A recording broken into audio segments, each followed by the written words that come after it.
열대야가 계속되는 그런 무더위 속에서도 건강한 모습으로 여러분들을 다시 뵙게 되어서 반갑고 또 하나님께 감사드립니다. 오늘 우리 교회에 안식일 예배에 처음 오신 분이 계십니다. 우리 변석균 선생님, 저희와 함께 예배하고 있습니다. 우리 박수로 좀 환영해 주시기 바랍니다.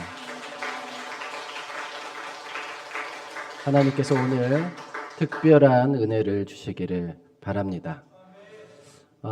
우리 준서즈, 두 준서가 오늘 찬양하는 모습을 통해서 또 하나님께서 기뻐하셨으리라 믿습니다. 둘이 바라보면서 이렇게 찬양하는 그 모습에 제가 소름이 다 돋았습니다.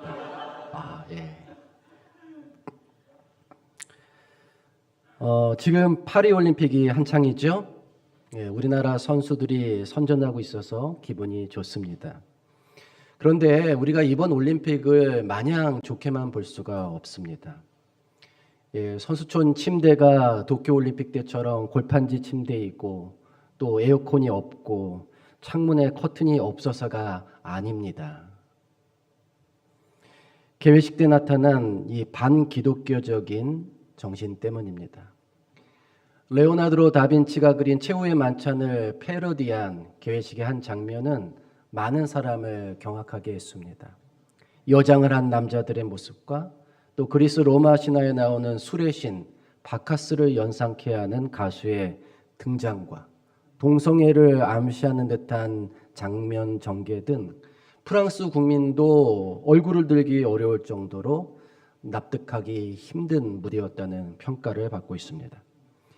기획자들은 프랑스의 톨레랑스 정신을 표현하고 싶었다고 주장했지만 전 세계 기독교인들은 관용이 아니라 신성 모독을 강요하는 느낌을 받았습니다. 여러분, 프랑스에서는 왜 이런 일이 벌어지는 것일까요?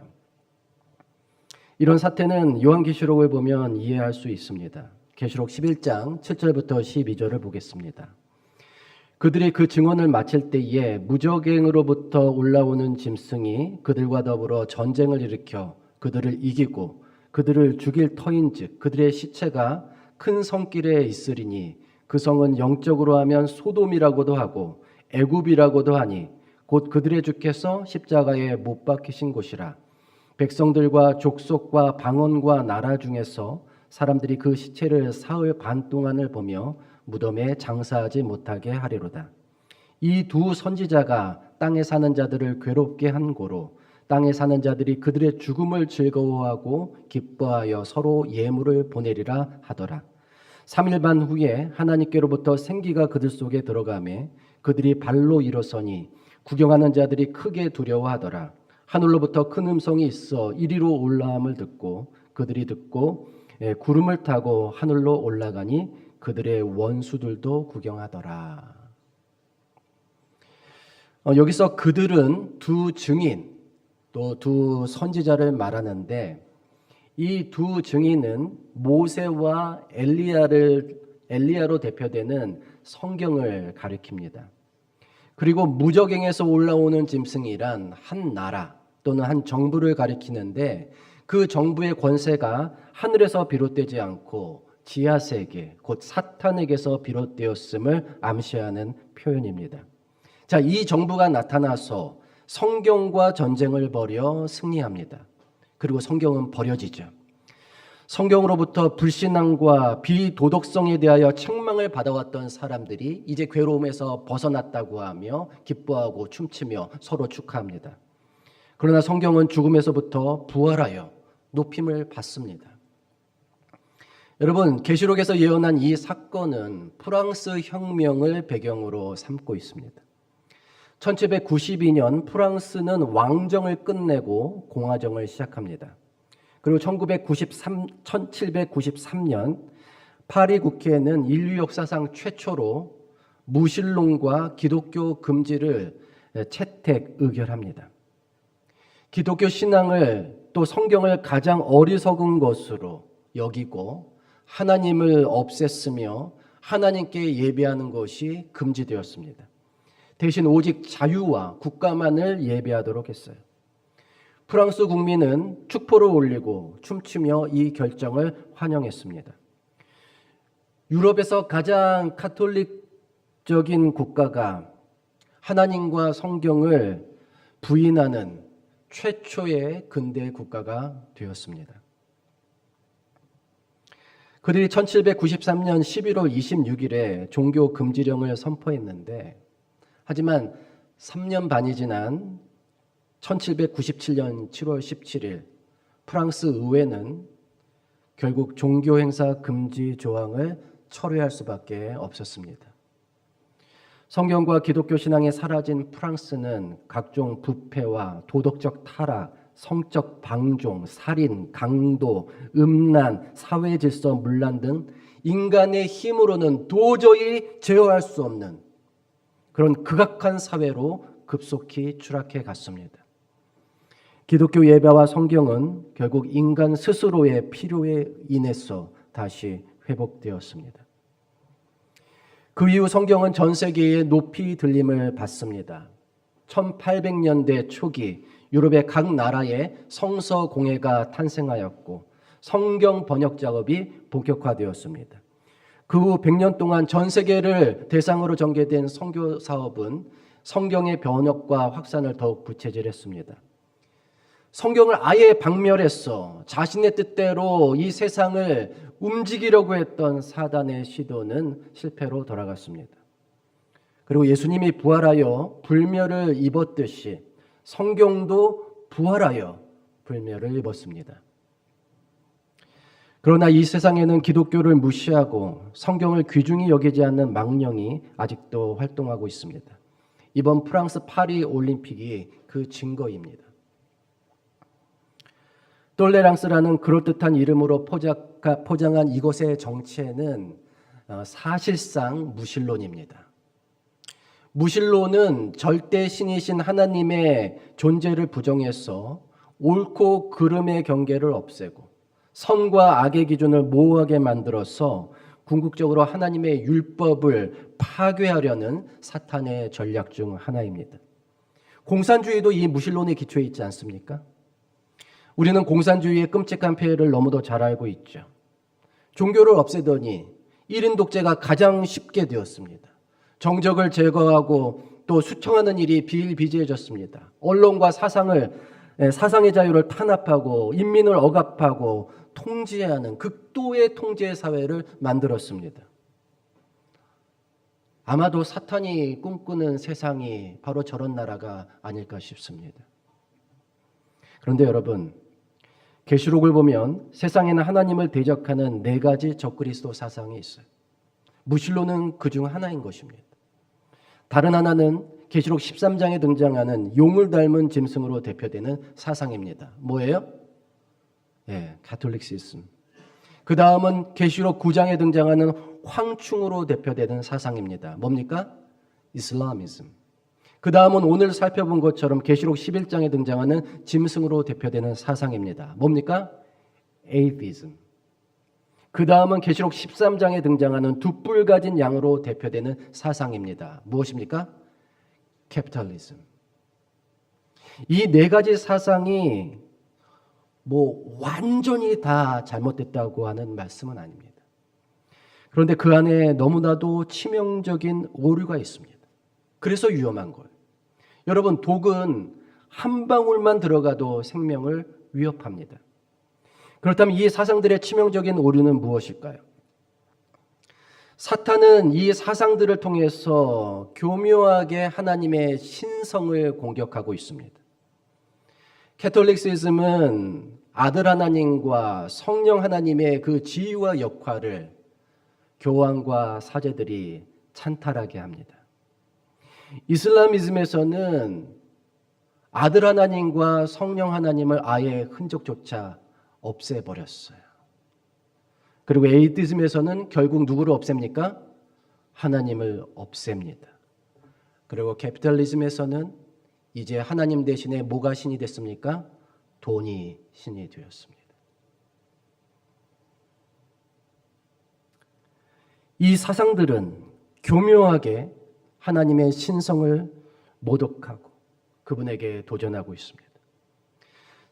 세상 사람들은 이 진실을 모른 채 이 네 가지 중 하나 이상을 신봉하며 살아가도록 미혹을 받고 조종을 당하고 있습니다. 가톨릭의 다신교적인 미신과 전통을 진리로 오해하면서 살듯, 또 이슬람의 과격한 원리주의를 진리로 오해하면서 살듯, 과학의 이름으로 하나님을 지우고 인간의 이성을 신봉하며 살듯, 오직 물질적인 풍요만을 행복의 미덕으로 여기며 살든 이 세상 거의 모든 사람들은 이 거짓 사상들에 물들어 있습니다. 우리는 속고 있는 것입니다. 화가 납니까? 안 납니까? 옆 사람을 보고 화가 난다 한번 해보세요. 화가 난다. 우리를 속이고 있어요. 여러분, 우리가 좋아하는 라면을 생각해 봅시다. 라면이 처음 소개되었을 때 우리나라 라면의 양대 산맥은 삼양 쇠고기 라면이랑 농심 소고기 라면이었습니다. 전 국민의 주식이나 다름이 없었습니다. 저도 어렸을 때 이틀에 한 번은 라면을 먹었던 기억이 있습니다. 제 꿈이 라면 사장이 되는 것이었어요. 너무 맛있었어. 그런데 어느 날 삼양라면에 공업용 소뼈가 들어갔다는 뉴스가 뜹니다. 그때 사람들은 엄청 흥분하죠. 불매운동이 벌어졌고 삼양식품은 거의 문을 닫을 뻔했습니다. 왜 온 국민이 화가 났습니까? 배신감 때문이죠. 배신감이란 무엇입니까? 나는 믿었는데 너는 나를 속이냐? 이거잖아요. 예. 특별히 사랑하고 믿었는데 속으면 그 배신감은 더욱 클 수밖에 없는 것입니다. 제가 지금 말씀드리는 요지는 뭘까요? 우리가 몰라서 그렇지 참 많이 속고 있다는 것입니다. 특별히 우리가 믿고 사랑하는 것들에 속고 있습니다. 식품회사뿐만이 아닙니다. 상술에 속고 거래에 속고 특히 우리가 추종했던 정치인들에게 속고 우리가 신뢰했던 언론에 속습니다. 심지어 우리가 믿고 따랐던 종교에도 속습니다. 세상 거의 모든 것들이 우리를 속이고 있습니다. 그래서 의심을 하게 돼요. 의심이 많으면 상대가 이런 말을 하죠. 속고만 사셨습니까? 그런데 제 대답은 그거예요. 네! 속고만 살았습니다. 예. 남편에게 속고 아내에게 속고 부모에게 속고 자식에게 속고 목사에게 속고 신자들에게 속습니다. 어떨 때는 권력자들이 국민 전체를 속이는 것처럼 보입니다. 만약 그것이 가능하다면 전 세계인을 속이는 일도 있겠죠. 심지어 일시적으로 속일 뿐만 아니라 인류 역사 내내 온 인류를 속일 수도 있을 것입니다. 누가 그렇게 했습니까? 사탄입니다. 큰 용이 내쫓기니 옛뱀 곧 마귀라고도 하고 사탄이라고도 하며 온 천하를 꿰는 자라. 그가 땅으로 내쫓기니 그의 사자들도 그와 함께 내쫓기니라. 사탄과 그의 세력은 하늘을 속이다가 안 되어서 땅으로 내려와 인류를 속이고 있습니다. 그렇다면 이런 일은 언제부터 시작되었습니까? 이 역사적 속임수는 아주 오래전 이야기입니다. 뱀이 여자에게 이르되 너희가 결코 죽지 아니하리라. 너희가 그것을 먹는 날에는 너희 눈이 밝아 하나님과 같이 되어 선악을 알 줄을 하나님이 아심이라. 이 이야기는 뱀이 하와를 꼬여서 선악과를 먹도록 유혹하는 내용을 담고 있어요. 근데 여기는 너무나 치명적인 거짓이 들어있죠. 이것을 먹어도 너희가 뭐하지 않겠다고요? 죽지 않겠다. 심지어 이것을 먹으면 너희가 누구처럼 된다고요? 하나님처럼 된다. 하나님은 사람을 창조하셨을 때, 이 세상을 창조하셨을 때 우리가 욕심도 없이 그저 착하고 아름답게 서로 돕고 사랑하며 그렇게 행복하게 살 수 있게 하셨는데 사탄은 인간의 마음속에 욕심을 심었어. 욕망을 심었어. 행복이 아닌 것들을 추구하게 만들었습니다. 그게 무슨 길이에요? 사망의 길이에요. 더 많이 갖고 더 강하게 더 높고자 하는 욕망을 품게 했습니다. 그것 때문에 인간 세계는 엉망이 되어 버렸어요. 살인과 전쟁과 파괴가 끝없이 이어졌습니다.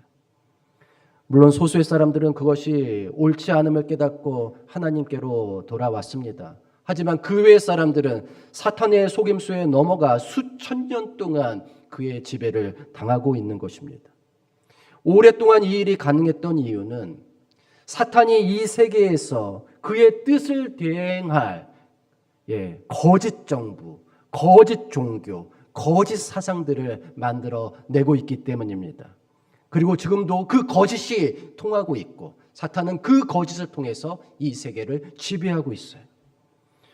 그런데 그 속임수 때문에 수많은 사람들이 고난을 당했습니다. 그 속임수 때문에 수많은 사람들이 목숨을 잃고 건강을 잃고 슬픔에 빠지고 행복을 잃었습니다. 여러분, 어떻게 이 속임수에 당한 우리 인류가 어떻게 그에게 보상을 받을 수 있겠습니까? 정말 격분하지 않을 수가 없습니다. 옆 사람 다시 한번 쳐다보세요. 화가 난다. 좀 오늘은 화가 나는, 화가 나요. 우리 여기 격분해야 돼요. 분노해야 합니다. 올해 5월 10일자 한겨레 신문 기사입니다. 2024년 5월 1일 대구의 전세 사기 피해자 A씨가 스스로 세상을 떠난 사실이 뒤늦게 알려졌다. 보도를 통해 알려진 사례의 기준으로 전세 사기 피해자가 스스로 생을 마감한 것은 이번으로 8번째다. 전세 사기 깡통 전세 피해 대구 대책위원회와 전세 사기 대구 피해자 모임 등은 5월 7일 A씨의 사망을 알리며 애도 성명을 발표했다. 대책위 등이 공개한 그의 유서에는 이렇게 적혀 있었다. 빚으로만 살아갈 자신이 없습니다. 저는 국민도 아닙니까? 억울하고 비참합니다. 대책위의 설명을 보면 A씨는 2019년 전세보증금 8,400만 원을 주고 대구 남구의 한 다가구 주택에 입주했다. 2024년 초 건물에 근저당이 잡혔고 보증금 반환 후순위 임차임이라는 사실을 알게 됐다. 소액 임차 보증금 기준 6천만 원을 넘겨 우선변제 제도의 도움도 받을 수 없었다. 이후 그는 피해자 증언대회에 참석하는 등 전세 사기 문제 해결을 위해 활동해 왔다. 4월 9일 살던 건물의 경매 개시가 결정되면서 A씨는 우여곡절 끝에 피해자 인정 요건을 갖추게 됐다. 국토교통부 전세사기 피해 지원위원회는 5월 1일 오후 A씨의 피해자 인정을 통보했다. 하지만 A씨가 이날 새벽 생을 마감한 뒤였다. 대책위는 A씨가 사망한 당일까지도 임대인이 월세를 요구하며 인터넷 선을 자르는 등의 괴롭힘이 이어졌다고 전했다. 정말 안타깝지 않습니까? 사람들은 당연히 행복하게 살 권리가 있는데 많은 사람들이 그 소박한 행복마저 뺏기고 있습니다. 사람들은 당연히 사랑받으며 축복 속에서 살아갈 권리가 있는데 많은 사람이 그런 권리를 인정받지 못하고 지독한 경쟁과 냉혹한 현실 속에 살아가고 있습니다. 많은 사람들이 큰 실패와 상실을 경험하면서 나고자라는 좌절감 속에 살고 있습니다. 그런데 우리를 불행과 사망으로 몰고 가는 이런 거짓과 속임수가 전 세계인을, 전 인류를 대상으로 자행되고 있는 것입니다. 옛날부터 오늘에 이르기까지 수많은 사람들이 전쟁 때문에 죽었고 또 죽어가고 있습니다. 여러분, 전쟁의 이유는 무엇입니까? 도대체 누구를 위한 전쟁입니까? 충성이라는 명분 때문에 많은 남자가 또 비무장한 여자와 어린이들이 죽임을 당하고 있습니다. 거짓 나라 때문에 사람들이 죽고 있습니다. 거짓 종교 때문에 사람들이 고통을 당하고 있습니다. 거짓 사상 때문에 사람들이 행복을 빼앗기고 있고 아직 많은 사람들이 욕심에 이끌려 불행의 구렁텅이에 빠져들고 있습니다. 여러분, 분노합시다. 분노하셔요. 거짓을 이제 거부하고 오류를 배척합시다. 대신 진리를 갈망하고 진리를 추구합시다. 예수님이 이 세상에 오셔서 저와 여러분을 찾아오신 이유는 거짓 때문에 고통받고 병 걸리고 저주 아래 살다가 죽을 수밖에 없는 우리를 원래 하나님께서 통치하시는 행복한 나라로 데려가시기 위하여, 하나님 자녀로서 누릴 특권을 우리에게 회복시켜 주시기 위해서입니다. 하나님의 아들이 나타나신 것은 마귀의 일을 멸하러 하심이라. 예수님은 마귀의 일을 멸하고 그의 거짓을 폭로하고 진실을 드러내시며 선하고 아름다운 일을 통해서 우리에게 믿음을 주시고 우리를 하나님의 나라로 데려가시기 위해서 오셨습니다. 예수님의 공생애는 시작되자마자 광야에서 40일간의 금식으로 이어집니다. 가장 연약한 상태에 있을 때 그분은 마귀의 시험을 받았습니다. 마귀는 예수님께서 자기가 만든 거짓 나라의 통치 원리에 굴복하도록 유혹했어요. 어떻게 해요? 나에게 먹을 것을 달라고 간청하게 했습니다. 아니면 사람들의 인기를 구하는 것이 어떻겠냐고 유혹했어요. 마지막에는 자신에게 절하면 세상의 영광을 다 주겠다고 유혹했습니다. 하지만 예수님은 욕망에 의한 삶, 욕망이 지배하는 세계를 거부하셨어요. 그리고 그분은 오직 하나님의 나라와 그분의 의를 구하셨습니다. 그리고 사람들에게 선포하셨습니다. 회개하라, 천국이 가까웠느니라. 여기 하나님의 나라가 있으니 더 이상 사탄에게 속지 말고 더 이상 그의 거짓 때문에 겪는 죽음과 불행과 고통의 나라에 머물지 말고 하나님 나라로, 그의 행복의 나라, 평화의 나라, 생명과 기쁨의 나라로 들어오라고 호소하셨습니다. 예수님을 믿는다는 것은 무엇인가? 그것은 더 이상 세상을 믿지 않는다는 뜻입니다. 예수님을 믿지 않는 것은 무엇인가? 그것은 여전히 세상을 믿는다는 것입니다. 여러분들은 세상을 믿으시겠습니까? 아니면 예수님을 믿으시겠습니까? 예수님을 믿기를 간절히 바랍니다. 세상은 지금 사탄의 통치 원리를 따르고 있어요. 사탄은 우리로 하여금 서로 경쟁하고 미워하고 죽이고 파괴하도록 하기 위해서 자신의 세계를 유지하려고 합니다. 이것이 사탄이 이 세상을 지배하는 방식이에요. 그는 인간들로 하여금 서로 싸우고 서로 죽이게 함으로써 영원히 하나님으로부터 멀어지게 했어 자신이 이 인간 세계의 영원한 지배자로 남기를 원하고 있습니다. 인간들이, 나라들이 그의 뜻을 따르는 이상 이 세상은 그의 것입니다. 하지만 예수님을 믿는다는 것은 이런 사탄의 통치 원리를 거부하는 것을 의미합니다. 서로 경쟁하는 것이 아니라 서로 돕는 것이에요. 서로 미워하는 것이 아니라 서로 사랑하고 살리고 세움으로써 하나님의 나라를 만들어 가는 것입니다. 이것이 하나님께서 세상을 지배하는 방식입니다. 봉사하고 희생함으로 세상을 구원하려는 것이 우리 하나님 아버지의 뜻입니다.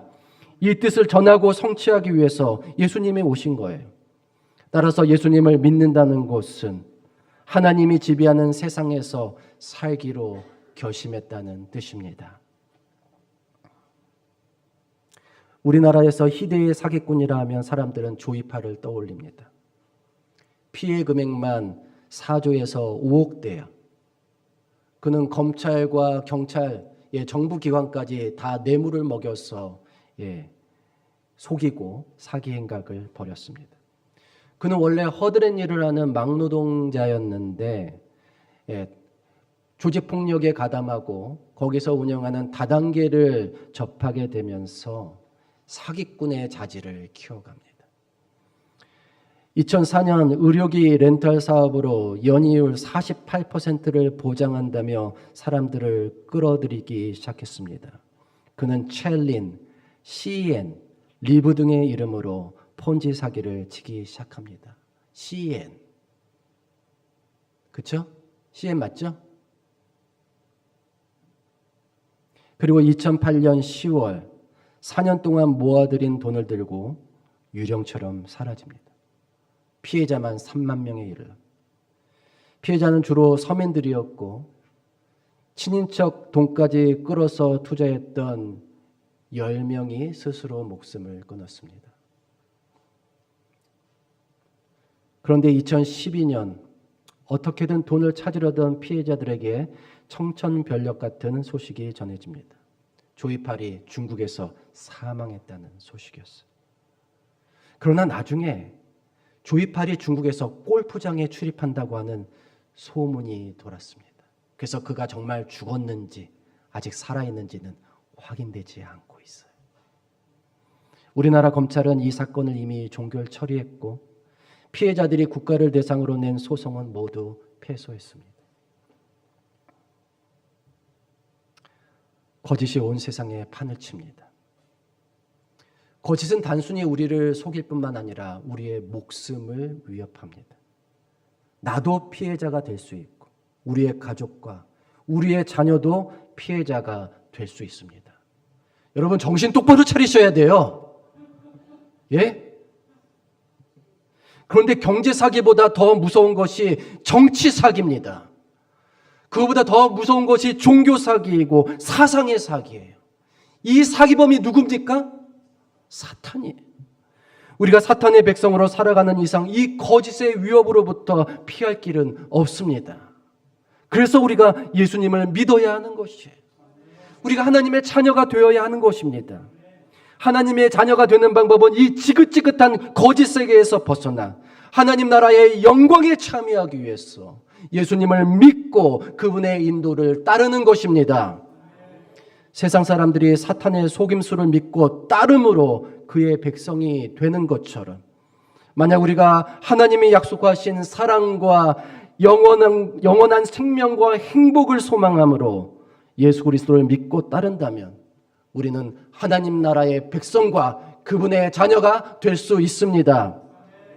우리 모두 어둠에서 나와 빛의 자녀가 됩시다. 사탄의 나라에서 나와서 하나님 나라로 들어갑시다. 거짓과 오류와 속임 속에서 벗어나 진리의 나라의 백성이 됩시다. 지나온 세월이 얼마입니까? 속아온 세월이 얼마입니까? 그동안 여러분이 경험한 세계는 진실했습니까? 아니면 거짓되었습니까? 다른 사람만 피해를 당했습니까?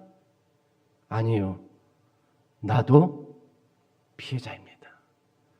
저와 여러분 모두가 이 거짓의 피해자입니다. 이제는 예수 그리스도를 믿으시기 바랍니다. 아직도 주저하는 분이 계십니까? 더 이상 시간을 허비하지 맙시다. 내 삶에서 어둠을 몰아내고 빛이 비추게 하십시다. 불행과 고통을 몰아내고 행복과 기쁨을 찾기를 간절히 바랍니다. 예수 그리스도를 믿어야 합니다. 그래서 거짓과 사망과 고통의 지배에서 벗어나서 진리와 생명 또 기쁨의 세계로 들어가는 저와 여러분이 되기를 간절히 바라며 말씀을 마치겠습니다.